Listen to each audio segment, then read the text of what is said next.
When you're sitting on Pokemon cards that are in the 5 and 6 figure range, when you're sitting on a collection of cards that its combined value is life changing money for you personally, you, not the person next to you, not the person down the road from you, not the person posting on Instagram, not the other, YouTuber out there making videos. If the amount of money that your Pokemon cards are worth is life changing for you and you alone, or you and your family, then maybe while Pokemon cards are at an all-time high, maybe that's the time now that you want to consider selling some of those cards. And the term life-changing money is different for everyone, okay? Life-changing money probably comes down to how much money you've already got saved or invested, what your net worth is currently, what your total debt is, and how much you earn from your job, as well as other life circumstances. A life-changing money to some amount of people could be $10,000, okay? To other people, having some Pokemon cards or a single Pokemon card worth $10,000, that's less than the earn in a single month. Some people, it's less than the earn in a single week. For the whales out there, millionaires, multi-millionaires, they might make more than that in a single day. That's not me. That's probably not you watching. So life-changing money, you need to figure out what is a life-changing amount of money for you, what's wrapped up in your cards, and do you value that amount of money more than holding that card or those cards in your collection? And only you can make that decision, but you should never feel guilty about selling cards to take profit, to improve your quality of life. So let's break this down in a little bit. Life-changing money, life-changing circumstances. Let's say you have a family. You are in debt. You've got a car on finance. You have got a mortgage on your property. Your partner works, husband, wife, whatever it is. You've got kids. Maybe you don't even have kids. We'll take kids out of the equation here, okay?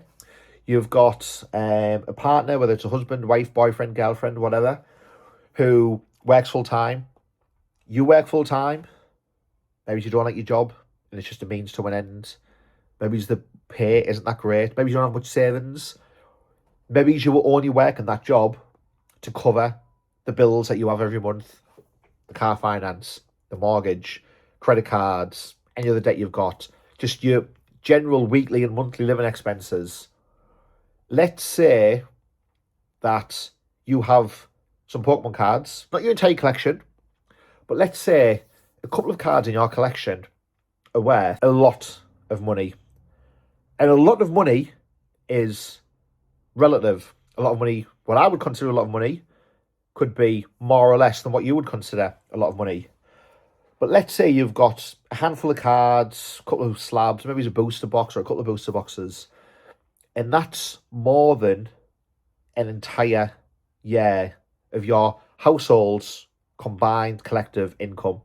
So yours and your partner's wage added together, after taxes, after deductions, after everything like that. Let's say you can sell a couple of cards in your collection, still have Pokemon cards, you've still got a collection, you're still a collector, but let's say you can sell some of those cards and you've got the equivalent of a year's worth of wages and salary. Would that be life-changing for you? Would that be enough to clear some of that debt, to clear your car finance or make a big dent to it? Would it make life easier when it comes to paying rent or paying mortgage? Would it make life less stressful? Would it allow you to maybe not have to work as many hours and not work overtime every month? Would it make the quality of your life better? Would it make life easier for you?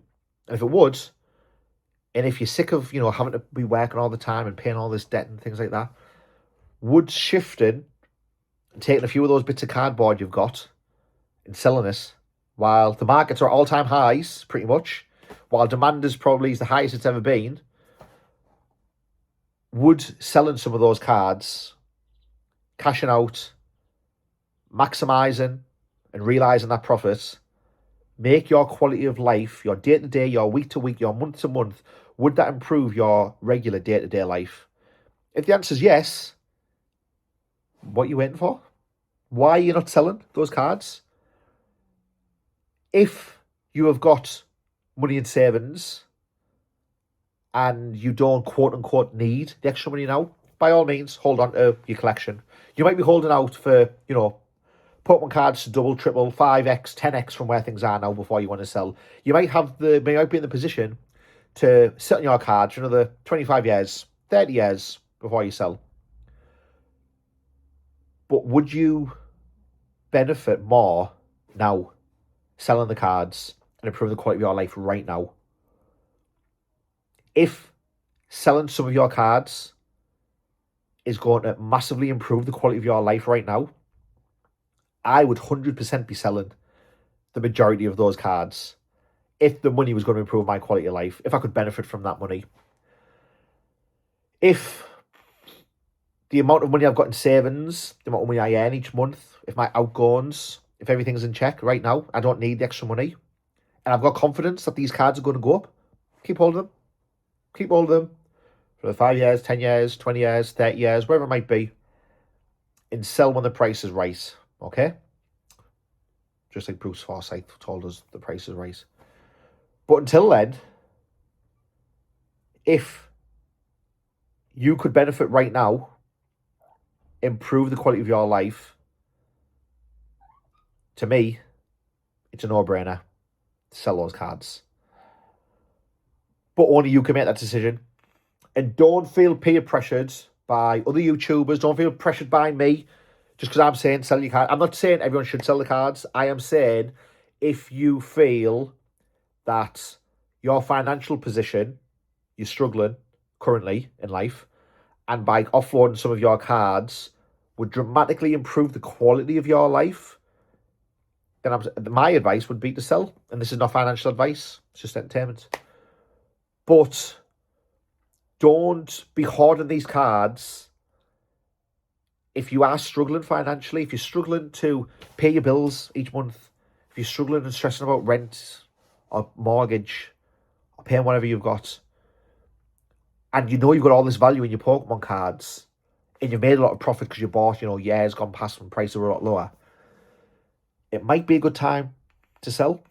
And don't feel guilty just because other content creators are saying, this is going to 5x, this is going to 10x, this is going to the moon, I'm going to hold this forever, blah, blah, blah, blah, blah. Because everyone's circumstances are different. There's a lot of the big YouTubers out there who make a very comfortable living just by creating content. And it's almost the buying and selling that they do. It's a little bit of a hobby on top of that. There's a lot of people with good collections who are very, very wealthy. And this is just a pure hobby. But I know for a fact there's people out there where the amount that they've got wrapped up in Pokemon is more than just hobby levels. And financially, they could benefit from that. And if you could benefit from that, why not? Why not make life a little bit easier? The best time to sell is when things are all-time highs. You buy low, you sell high. And right now, Pokemon is sky high. So you do the maths. Something to think about. Something to think about. I've been Shreddy from Proper Mint Collectables, formerly the Pokemon Card Classic. Until next time, keep clanging and banging.